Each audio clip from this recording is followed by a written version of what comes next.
It's Monday evening வந்து husband வந்து வேர்க்கடலை வாங்கிட்டு வந்திருந்தாங்க. ஸோ அது வந்து அவிச்சு வச்சிடலாம் அப்படின்னு சொல்லிட்டு அதை ரெடி பண்ணிட்டேன். தென் வந்து ஈவினிங் டீ போட்டு குடிச்சிட்டு அன்னைக்கு நைட்டுக்கு வந்து சப்பாத்தியும் பன்னீர் வந்து பண்ணலாம் அப்படின்னு சொல்லிட்டு பிளான் பண்ணியிருந்தேன். வெஜிடபிள்ஸ் நிறைய போட்டு பன்னீர் பண்ணலான்னு.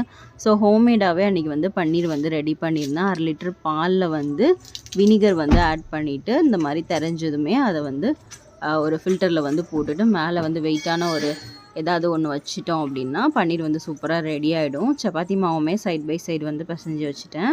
ஸோ இப்போ வந்து குக்கரில் எல்லா வெஜிடபிள்ஸுமே போட்டு நான் வந்து சாட்டே பண்ணி வச்சுக்கிட்டேன்.